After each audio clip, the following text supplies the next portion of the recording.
So, you're building with AI agents on AWS. That's awesome. But you got to think about security right from the get-go.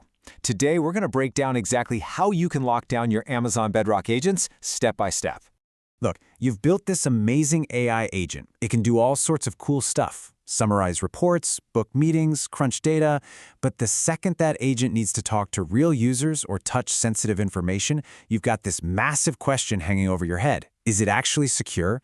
Because let's be real, in the world of AI, security isn't just some feature you tack on at the end, it is the absolute foundation. So, here's our game plan. We'll start with the core security problem, then we'll get into this idea of inbound versus outbound security. We'll walk through a real-world blueprint, and then wrap up with the key things you absolutely need to take away from all this. Think about it like this. Every agent you build is kind of like a private club. It's got all these valuable services inside, but it's sitting out there on the internet. An agent that's not secure, that's a huge liability. It has to be smart about who it lets in and what it's allowed to do. Basically, it needs a bouncer at the front door and a very specific set of keys for all the VIP rooms inside. And really, it all boils down to two fundamental questions that your agent has to answer. First, who is allowed to talk to me? Right? This is all about checking the ID of whoever is trying to use your agent. And second, what services am I allowed to talk to? This is about giving your agent the right credentials to go and access other things like a calendar or a database on behalf of that user. To tackle this, Amazon Bedrock gives us this really powerful way to think about it, using the idea of two different doors. You've got the front door, where you're checking IDs, and then you have all the internal doors to the secure areas. And for those, we need a special keycard. This whole concept is what we call inbound versus outbound authentication. Let's break that down because this is super important. Inbound authentication, that's your front door bouncer. Its only job is to verify who is trying to use your agent. Then you have outbound authorization. That's the keycard. It gives your agent permission to get into external tools for that specific user who's already been verified. Nailing this distinction is honestly the key to mastering security in Bedrock. Okay, so let's zoom in on that front door.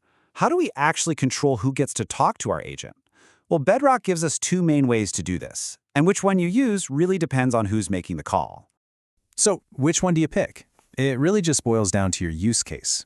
If your agent is being called by other services already running inside your own AWS account, then the default IAM SigV4 authentication is perfect. It's the secure, standard way all AWS services talk to each other anyway. But if your agent needs to be reached from a web app, a mobile app, or some other third-party service, you're definitely going to want to use JWT bearer token authentication. It's way more flexible for anything happening outside your AWS bubble. So here's a quick peek at how that JWT authorization works under the hood. When you set up your agent, you tell it things like the discovery URL and which clients are allowed. Then Bedrock just looks inside the user's token for claims like the issuer and the client ID, and it plays a matching game. If everything lines up with your configuration, boom, access granted. Now, this is super important. You have to choose one. A single agent runtime can use either IAM or JWT, but you can't have both at the same time. But don't worry, there's good news. You can always create different versions or aliases of your agent and set up each one with a different auth type, so you really can get the best of both worlds. Okay, so our user is in the door, they're authenticated, the bouncer let them in. Now how does our agent get the key card it needs to actually go and do its job?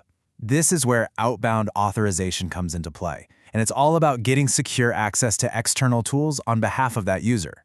And the magic behind this is a feature called credential providers. Seriously, you can think of this thing as a built-in valet service for credentials. Instead of your own agent code having to do the whole complicated and kind of risky OAuth dance to get access tokens for APIs like Google, you just hand off that entire process to this secure, managed service right inside Bedrock. And of course, if your agent tries to use a tool that needs an OAuth token, but the user hasn't provided one, or the one they have is no good, the system does exactly what you'd expect. It just returns a standard 401 unauthorized error. No surprises, just solid, predictable security. All right, theory is one thing, but let's make this real. We're going to walk through a super common scenario. A user logs into our web app using AWS Cognito and then asks our agent to grab a file from their Google Drive. First up, the inbound flow, getting past that front door. We set up Cognito to handle all our user logins. Then, when we deploy our agent, we configure its JWT authorizer to trust the tokens that come from our Cognito pool. So the user logs in, our app gets a bearer token, and it passes that token along with every single request to the agent. Just like that, door number 1 is secure. Now for part 2, the key card. Inside our agent, we've set up a Google credential provider. When the agent's code needs to get into Google Drive, it kicks off the OAuth flow. The user sees that familiar grant consent screen from Google. Once they click Approve, AgentCore securely handles the token exchange and caches it. And from then on, the agent can use that keycard to access that user's Google Drive. See? Both doors perfectly secure. All right, we've covered a lot of ground. Let's boil all this down to the most important things you need to remember when you're building your own secure agent. Okay, listen up, because this is probably the single most important security tip in the whole explainer. Never, ever, ever trust a user ID that's just passed in from the client. It is so easy for an attacker to just change it and try to impersonate someone else. You should always, always get the user's identity directly from the claims inside that authenticated token. The token is your source of truth, period. And hey, here's a quick heads up that's going to make your life easier. For any new agents created after October 13th, 2025, Bedrock is going to automatically create and use what's called a service-linked role for its permissions. This just streamlines the whole setup and means you've got one less IAM policy you have to worry about configuring by hand.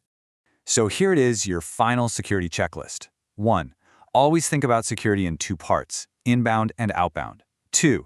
Pick the right method for your front door. IAM for internal AWS stuff, JWT for everything else. 3. Use credential providers to handle the keycards for your outbound calls. And 4, most importantly, always trust the authenticated token as the one and only source of truth for who your user is. By breaking this whole problem down into these 2 doors, Bedrock really does give you a solid framework for building AI agents that are truly secure. You now know how to lock the doors, and you know how to manage the keys.